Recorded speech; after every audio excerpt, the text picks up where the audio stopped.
All right, shalom, shalom. First and foremost, I want to give all praise, all honor, and all glory to Yahweh, Bahashem, Yahweh Shai, Bahashem, Rakakwadash. I'd also like to give double honors to my elders and apostles of Great Millstone that do well. And I would like to say peace and salutations to the Lord's elect, to the hopeful elect in the 1/3, and Adawan Ratazah. This lesson will be edifying as well as exhorting to the sincere sheep of Yahweh, Bahashem, Yahweh Shai, Bahashem Rakakwadash, and Tawada Abanawa Yahweh Bahashem Yahushai Bahashem Rakakwadash. Forgive me the inspiration to do this lesson, and as the title reads, Omen alert, Omen alert, Omen alert, thy captivity is accomplished, Zion. Okay, and if you didn't hear, there is a quite notable plantation that is burned to the ground. I don't have the exact details. Let me share it with you right here. Right here, nation's largest remaining. Okay, let me make sure audio is good. Right here. Yep, nation's largest remaining antebellum before bellum war, before Civil War. That's why they call it antebellum.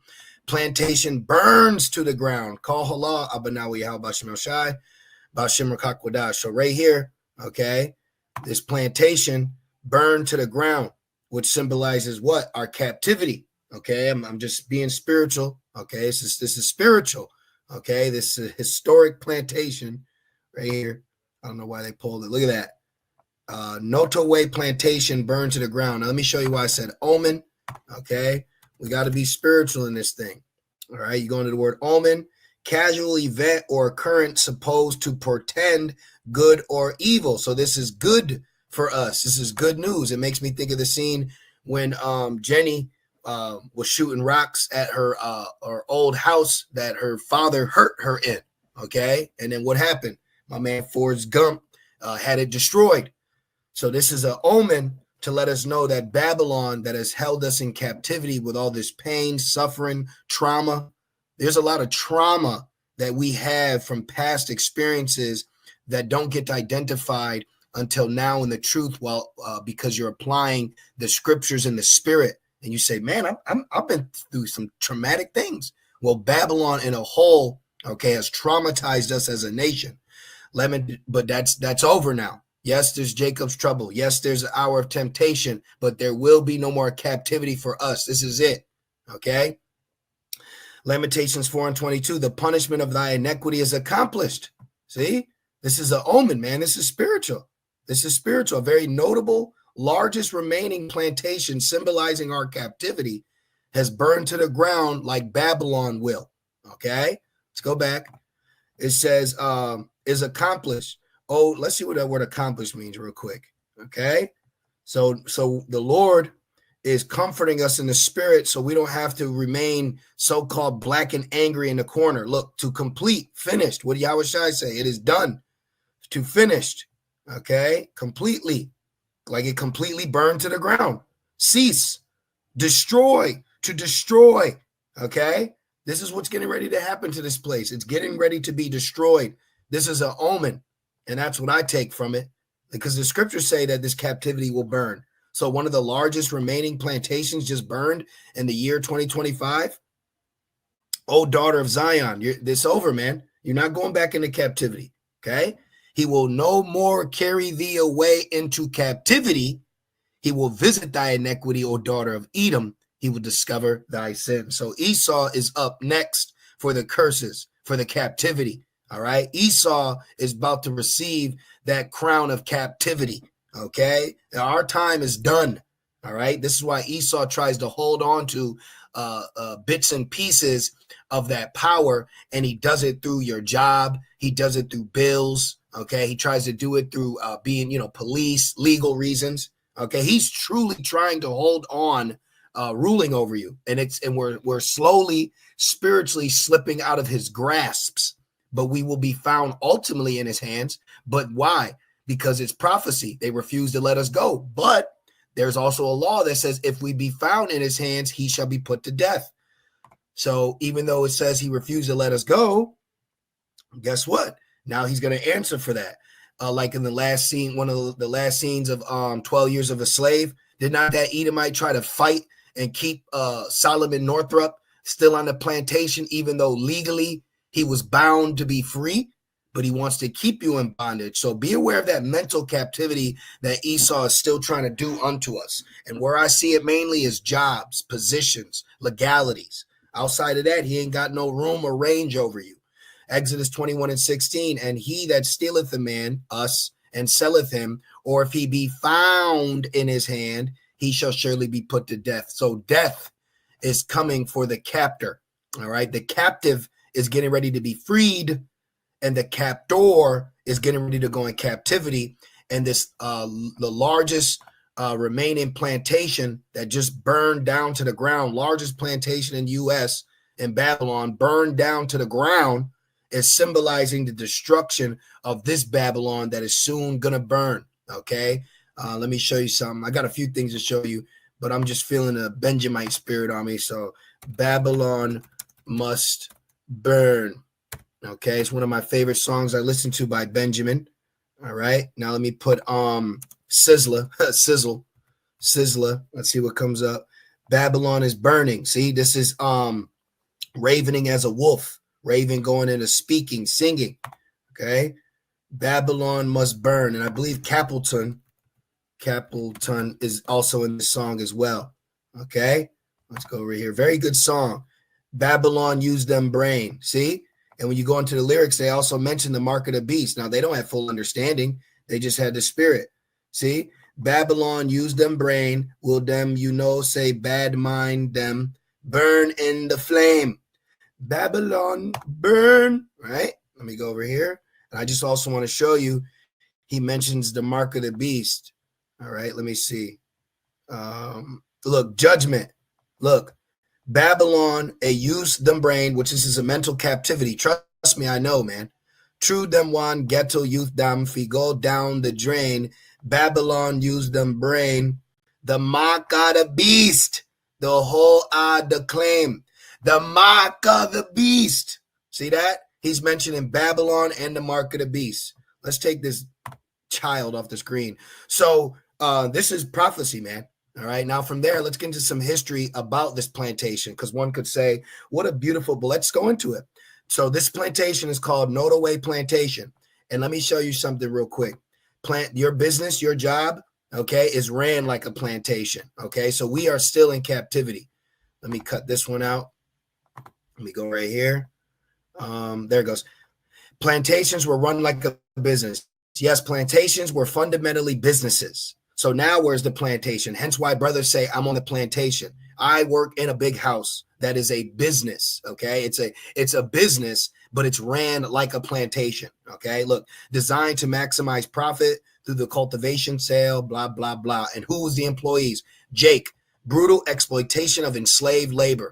So now this plantation that ran itself as a business, okay, like modern day today, Nodaway Plantation, while a visibly striking example of antebellum architect, remember antebellum, before bellum war, before Civil War. So this burned down before the World War. It's an omen. This plantation, that's one of the largest remaining plantations in Babylon, just burned down before the Third World's War. Look, Nodaway was built by more than 150 enslaved Israelite people who were owned, whipped, starved, raped. Okay? Let's go into this. It says, carries a very dark and traumatic history that now the Lord is showing us is over. Okay? It's over. Complex history due to its reliance on enslaved labor and its role in perpetuating the brutal system of slavery. So I looked it up. I said, Nodaway Plantation, ugly history. So shout out to Allen Iverson for giving me this overview. Now let's look. Nodaway Plantation was built and operated using the forced labor of enslaved Israelites. In 1860, 5 years prior to your so-called freedom, 5 years prior to your so-called freedom. Let me show you that real quick. Let's go right here. Okay. Let's go this. Bing, bing, right here. 5 years before your so-called freedom. Okay. 246 years of slavery, 1619 to 1865. Wait a minute. We're reading a fun fact in 1860. That's 5 years before your so-called freedom. But what happened after your so-called freedom? You dealt with 99 years of Jim Crow laws. This is why you got the civil rights movement. Then within that, you dealt with almost 90 years of lynching that ended so-called in 1986. Okay. It's a lot of oppression. Oppression is cruelty with authority. Okay. That's what oppression is. When you have authority and you are cruel. And Esau, Edom, has a very cruel ruling spirit upon him when it comes to us as a people. All right. Let's go back. It says in 1860, John Hampton, blah, blah, blah, the owner of enslaved 150 people who toiled in sugarcane fields, boiling houses, and within mansions itself. Enslaved individuals built the mansion, right? Just like we built this, but that's one of the curses. Ye shall build, okay, but another shall dwell therein. That's one of the curses, right? Let me show you that real quick. In Deuteronomy, okay, it says right here, you build, another dwells in. KJV, let me take the caps off. You build, let me go to it. Sometimes I like using Google because it goes directly to it, but we got to go to it ourselves. So you go into the curses, okay? Let's go right down and into it. Just give me a second right here. Look, you grope at noonday, you betroth a wife, but another man lies with her. Deuteronomy 20:30, thou shalt betroth the wife. That's why you have the jumping the broom. Remember why you had jumping the broom? Because they had to secretly marry, because the demon on Esau wants your woman. He wants her because that's yours. So he takes her from you. So you had to have secret relationships. Okay. Thou shalt betroth a wife, and another man shall lie with her. And in these instances, grape her, take her. But now today we're so jacked up that she willingly goes. Thou shalt build an house, plantation, and thou shalt not dwell therein. I remember just before I was coming into the truth, I was an electrician, the construction. And I remember I didn't have electricity, but I was going and installing electricity at Edomites' houses. I would see them having the lights on in the daytime. And here it is. I'm running an extension cord from all the way in the basement, all the way up to the second floor to keep my refrigerator on. Okay. So I know what it's like to live without electricity while watching the oppressor overly use his like it's nothing. Okay. I know what it's like to build a house for someone and not dwell therein. That happened to me recently. I had to build this house for this Edomite, and we had to build it on virgin soil because that's the only way you can build with a sure foundation. And I'm building that shit for fucking pennies on the dime, man. Wouldn't even give me a raise, but I'm building over $100,000 house for this Edomite couple. But that's because we're under them curses. That's because we're in captivity. But where is it? Where's my pictures? We like them pictures, but it's burning now. Okay. It's over now. It's an omen. It's over now. Let's go back. It says that thou shalt build an house, and thou shalt not dwell therein. Thou shalt plant a vineyard, and shalt not gather the grapes thereof. Exactly. Okay. This is all captivital punishment.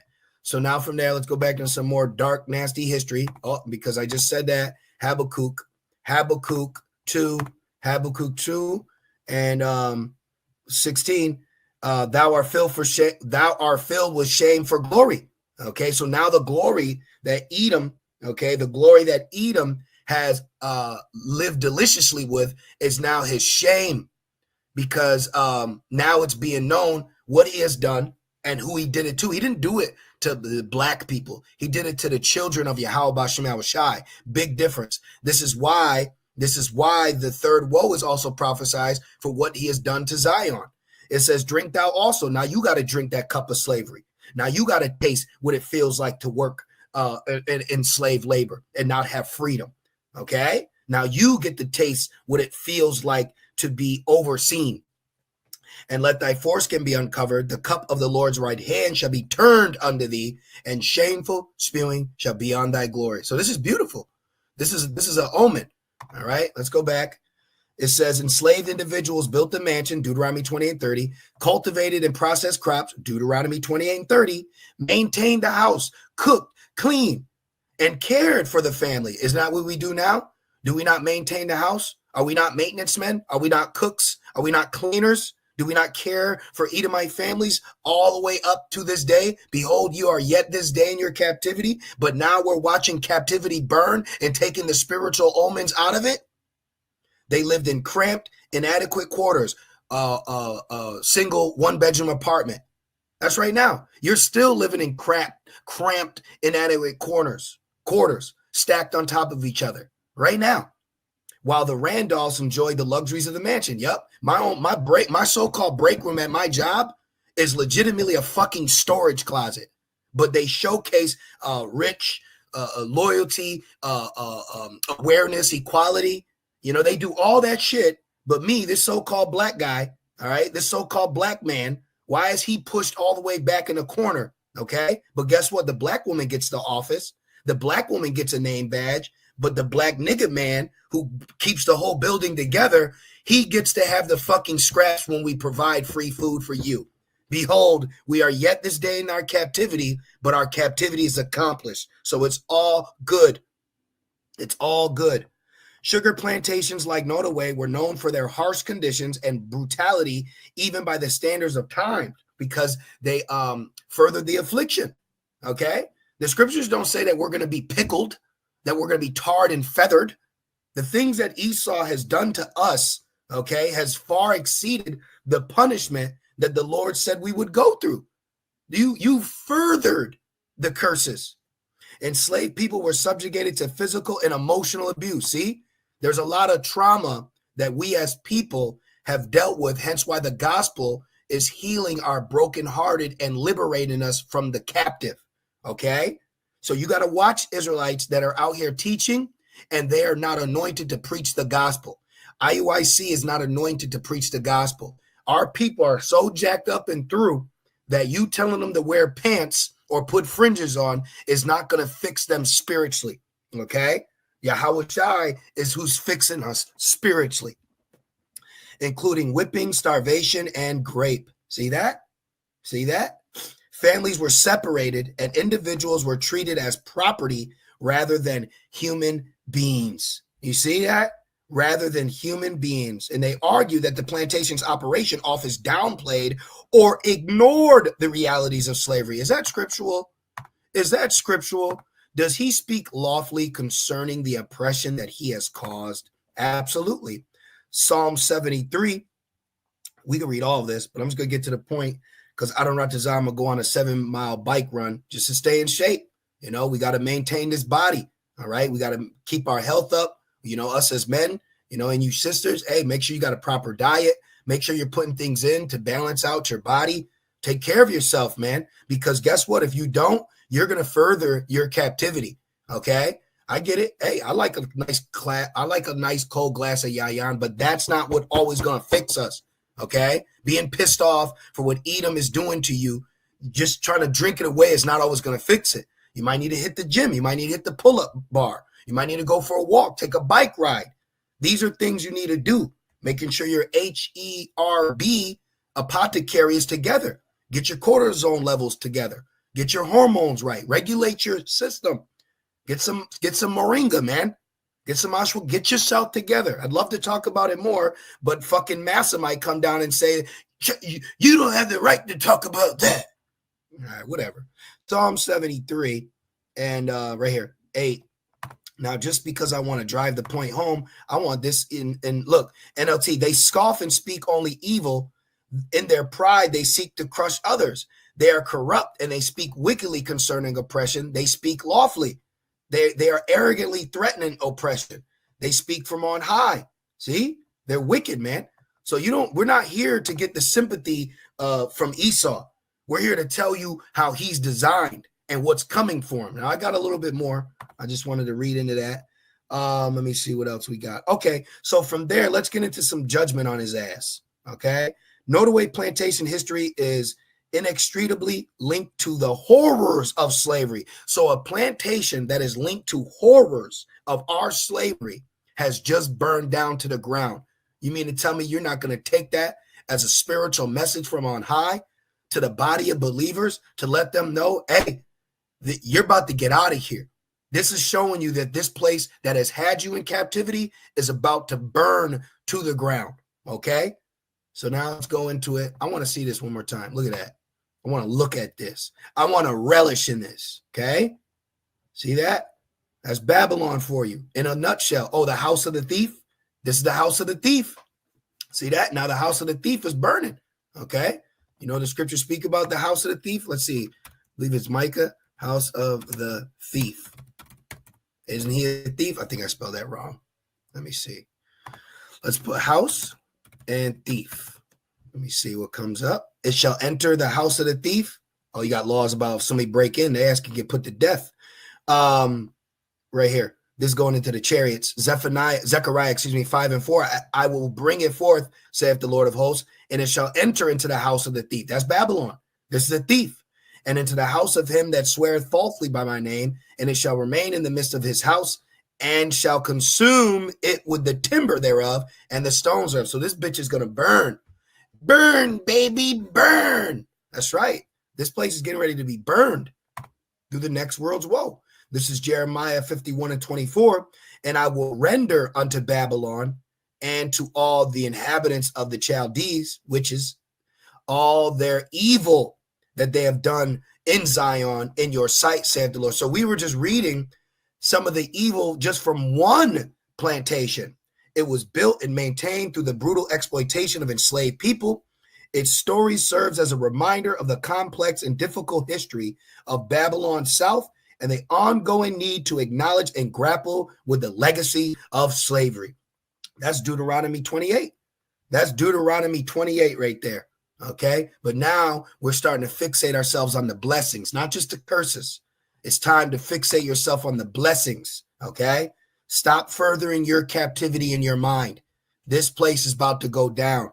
The man in front of you that causes you to be vexed is temporal. Okay. There is no spoon. Behold, I am against thee, O destroying mountain. And who did he destroy? He destroyed us as a nation, us as a people. And now he's getting ready to be destroyed. Saith the Lord, Yahweh Shem Shai, which destroyeth all the earth. And I will stretch out my hand upon thee and roll thee down from the rocks and will make thee a burnt mountain. I will make you now a burnt mountain. Esau doesn't even see he's on his way out. And Esau's low level. The elites, they're witches, they're Chaldeans, Amalek, but the average Edomite you deal with is a base individual. And we are not base, okay? We are not base. We are, while they are just black and white, we are the color, okay? We are life while they want to capitalize off death. This is why there's a friction between us and them. They want a death style. We have now been giving a righteous lifestyle. This is Jeremiah 50 and 29, called together the archers against Babylon. So after the mandatory marking in the midst of the host, the Lord mustering the hosts of the battle, this is why nations are parading their armies right now, because the word mustereth in Isaiah 13 means to showcase, parade. The army, the people are getting ready. War is on the horizon, and Babylon will be destroyed in the next world's woe. All ye that bend the bow have nuclear capabilities. Camp against Babylon, camp against it, round about, let none thereof escape. Payback, payback, payback. Recompense her according to her work. She destroyed us, you destroy her. According to all that she has done, do unto her. For she has been proud against the Lord, against the Holy One of Israel. So this next world's war is for what has happened to us as a people. This is Joel 3. This is Joel 3 and 2. I will also gather, wait a minute. Let's start at 1. Let's start at 1. NKJV. NLT. At the time of those events, saith the Lord, when I restore the prosperity of Judah and Jerusalem. See? For behold, in those days and at that time, when I bring back the captives of Judah and Jerusalem. So we are getting ready to be taken back from his hands, like a father snatching his son and his daughter from this wretched one, saving his children from these evil ones. That's what's getting ready to happen. And as the Father is carrying us away, in the background, you will see this place burning. Such a beautiful climaxical, if that's a word, event for this movie. We are reaching the climax of this movie, and we're finally going to see that villain that you've been watching this whole time, that's pissed you off, that you fully emotionally invest in hating. You're going to finally see his ass be judged. That's why it says, you that are troubled, rest with us, man. Okay? You that are troubled, rest with us. Let me get that. Okay, I do want that. Let me go here, duplicate, Go to 2 Thessalonians, or is it 1 Thessalonians? I think it's 2 Thessalonians 1. All right. You that are troubled, rest with us. See? Okay. Look at all this. All right. Let me read it since I said it. 2 Thessalonians 1 and 7. And to you who are troubled, rest with us. So we're resting and waiting. We're resting and waiting when the Lord Yahweh Shai,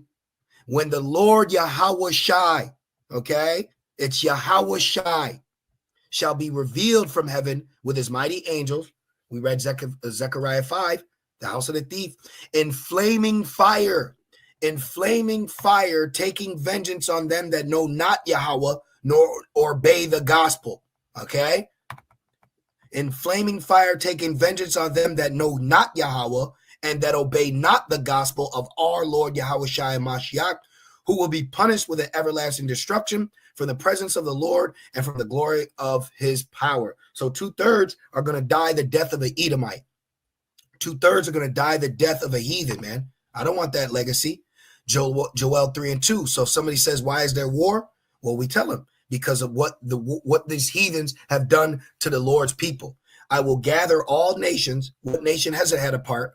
I will gather all nations, and Edom being the chief one, and I will bring them down into the Levant, into the valley of Jehoshaphat, so-called Middle East, and will plead and will judge. This word plead means judge. Let me show you. Mashapat. Okay, this word plead doesn't mean please. Oh, plead. No, it means judge your ass. Shapat. See, to judge them. I'm bringing them down to judge them, to execute judgment upon them. It's a hit. Okay, let's go back. I will judge them. I will plead with them there for my people and for my heritage Israel, whom they have scattered among the nations and parted my land. So why is the third war taking place?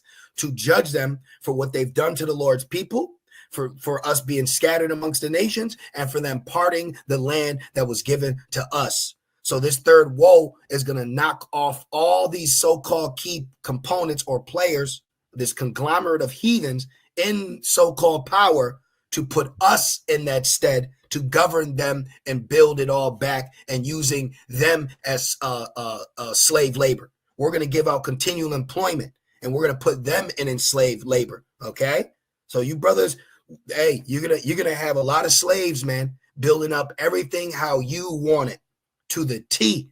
Okay, to the T. Now it says, going back, Jeremiah 50 and 29. And it says, therefore shall her young men fall in the streets, good, and the sons and the daughters are their fathers are the ones who enslaved us. Remember, it said, recompense them, his children, Isaiah 14 and 21. Let me get that real quick, because I completely mangled that. Prepare slaughter for his children for the wickedness of their father. Isaiah 14 and 21. It says, prepare slaughter for his children. That's war. For the iniquity of their fathers, that they do not rise nor possess the land, or for the face of the world with cities. Exactly. So they're all going to be judged collectively. Okay. And people have problems with that because they still got white love. I love the white babies. You got to accept prophecy, man. It don't matter what you love and like. You do not allow your emotions to try to dictate the vibration of prophecy, the flow of prophecy, like the flow of traffic. That's what people do. People's dumbness interrupts the flow of traffic. Therefore shall her young men fall in the streets for the iniquity of their fathers, and all her men of war shall be cut off in that day, saith the Lord. See, behold, I am against thee, O thou most proud, saith the Lord, power of hosts, for thy day is come, the time that I will visit thee, and the most proud shall stumble and fall, and none shall raise him up, and I will kindle a fire in his cities, and it shall devour all round about him. Okay? Burn to the ground. This is Isaiah 9 and 5. For every battle of a warrior is with confused noise and garments rolled in blood, but this shall be with burning and fuel of fire. Okay, so this was an omen. All right, I take this as an omen. The largest known remaining antebellum plantation has just burned to the ground. That is an omen. Okay. So Esau, Edom, is getting ready to be judged for everything he has, is, and going to do. Okay, so I'm going to end it there. I pray that this lesson was edifying. I also pray that it was comforting. It was exhorting. Okay, we're on our way out of here. I know that you taste hell, you smell hell, and I do too. But we have to remain spiritually minded so that we have life and peace as he's trying to cause chaos, as he's trying to cultivate the curses. He wants the curses back upon us. But what he doesn't know is soon the curses are going to be upon him. So with that being said, I just want to say, call halal, abanawa, Yahweh, bahashim Yahushai, bahashim Rakakwadash. Call halal, abanawa, Yahweh, bahashim Yahushai, bahashim Rakakwadash. Peace and salutations to the Lord's elect. With that being said, shalom.